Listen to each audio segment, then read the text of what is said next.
Back in 2013, it was 30 years of Luigi. It was his 30th birthday. How exciting. He made his debut back in Mario Brothers back in 1983. And to commemorate that, Nintendo, and more specifically Iwata, had said during a Nintendo Direct in 2013 that 2013 would be the year of Luigi, celebrating his birthday. Isn't that awesome? The year of Luigi went all the way in 2013 until March 18th, 2014, because obviously when they announced it in March. They announced it actually in February of 2013. Is when they announced the year Luigi. They announced it on February 14th, 2013, Nintendo Direct, and then the end date was March 18th, 2014. So it is actually a bit over a year. It's not actually it's longer than a year. But anyway, I wanted to go over this because this was a fun little time where Nintendo really just liked Luigi. It's a nice fun event where you see the stuff all the time, and the one thing we are currently experiencing that's kind of similar to this is the Year of Shadow, with Sega declaring that 2024 would be the Year of Shadow, and that it's going to be shadow themed and all that. And this was Nintendo's version of it with the Year of Luigi. So I thought I'd take a look at what they did during that Year of Luigi to celebrate the man for his 30 years. So first off, we have to take a look at a video game that the video games that came out, which was the first one being Luigi's Mansion Dark Moon, the I guess you could say long-awaited sequel to Luigi's Mansion. Luigi's Mansion was a very popular game for the GameCube, so it getting a sequel for the Nintendo 3DS was a very big thing. Now again, I was not really super into the Mario franchise as I was back then. So I kind of missed out on a lot of the Luigi's Mansion, not Luigi's Mansion, but the Year of Luigi hype. But I did remember seeing multiple ads for Luigi's Mansion Dark Moon on TV. So right off the bat, I think Luigi's Mansion Dark Moon is a perfect game for your Year of Luigi. I mean, it's a sequel to a spin-off that starred Luigi, and you get the sequel. So I think that is a great way to kick off the year. And they followed that with Mario and Luigi Dream Team. Now, they really could have put any Mario Luigi game out, and they could have just said, the Year of Luigi, you know? But this one does feature Luigi a lot more as you go inside his dream, you know. So I guess there you go, there is a bit more Luigi featured. Again, this is another game that I was seeing multiple ads for at the time that it was released. And those are the two handheld games that they released for Luigi. They on the console side of things, we had New Super Luigi U, a DLC for New Super Mario Bros. U. The DLC for Luigi was essentially you could play as Luigi, and the levels were a lot harder. There was a shorter time limit, and there was no checkpoints in between stages. So you had to do it all in one go. New Super Luigi U was, of course, eventually released as a standalone thing. You could just buy New Super Luigi U on its own, which is one of those rare instances of DLC being sold separately as like its own thing. Like that's something that they did with Xenoblade Chronicles 2, where you could buy Torna, the Golden Country on its own, which I like stuff like that where they release DLC on its own. So again, that's another great thing for the Year Luigi. He gets his own DLC. There was also in Mario 3D World, there was a mini game in it, the Luigi Bros mini game, which was just the Mario Bros mini game, but two Luigis instead.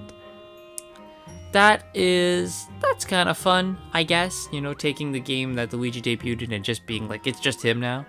It's a fun little mini game in Super Mario Bros. 3D World. I believe the way you could get it was by completing the game.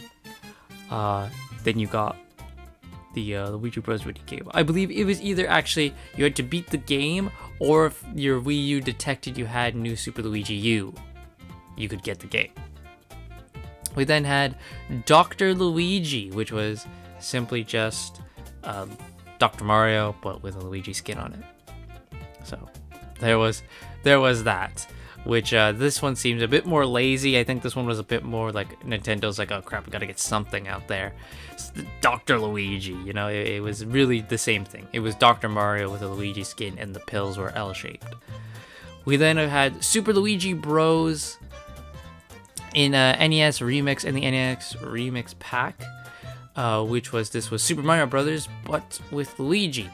And you played the levels backwards, and Luigi's physics were the same as Super Mario Bros. Lost Levels, which I think that is another fun thing, you know, like you play the original Mario Brothers, but the levels are backwards and you're Luigi. That's another fun thing. So those are all the games that were released during Luigi's special 30th year. Overall, I think most of them make pretty much a lot of sense. You know, Luigi's Mansion, New Super Luigi U, having Super Luigi Bros. And the Luigi Bros. Mini games I think are fun. New Super Luigi U, like I said, that's a great thing for the year Luigi. Dr. Luigi, I think, works. It works fine for the year Luigi. I don't think it's a bad idea. It is a perfectly functional and fine thing to have in the year Luigi, but I feel like this one is just a lot more lazy. I mean, you could make the case that the Luigi Bros is also very lazy, which yes, you could, and I would not disagree with you. Now, moving on to some merchandise. There was special limited edition consoles as well. There was 2 Luigi-themed Nintendo 3DS XLs. We had the North American one, which was bundled with Mario and Luigi Dream Team. But then you have a Japan one, which I think looks much better. This one looks, it's got a bunch of Luigis everywhere. Like, that one looks really cool. More merch there as well. There was a Luigi's Mansion statue you could get, which that looks really sweet. I think that is really cool. There was a soundtrack collection, which contained 30 songs from Luigi's Mansion all the way to Mario and Luigi Dream Team, which you could get from Club Nintendo. Was, from what it says, it was about 400 points from Club Nintendo, which is quite a bit. But if you had purchased any year Luigi games, you could get it for only 200 points, so quite a bit of a discount there as well. There was a Luigi pin you could get, so nice, you could get a Luigi pin. There was a coin that said year Luigi on it, which I would like that, actually. Please, could I get that? I think the coin looks really, really cool. Of course, they changed the theme of Club Nintendo to be all Luigi themed, which, yeah, that's a very easy thing to do. And they actually changed one of the Chicago L trains was decorated to promote the year Luigi. That is crazy. They got an actual train ready for year Luigi, that is sweet. That's really sweet. That's awesome. And that's really the big thing from the year of Luigi. That's all the big things they did for that year. Luigi, this whole year Luigi thing did get actually references in further media. In Super Smash Brothers for 3DS and Wii U, Luigi's character trophy says that Luigi mentions the year Luigi. It says that the attention that he got made him even more shy and awkward. And in Mario and Luigi Paper Jam, where someone's like, oh, he even had his own year, something like that. Which, this is fun. I love little stuff like this where, for no reason whatsoever, companies make a theme around a certain character or a certain game or something. They theme the entire year around it. I think it's really cool, and I think the year Luigi here is a nice, fun thing they did to celebrate his 30th anniversary, and I hope that Sega keeps that up with the Year of Shadow. We get more things with the Year of Shadow.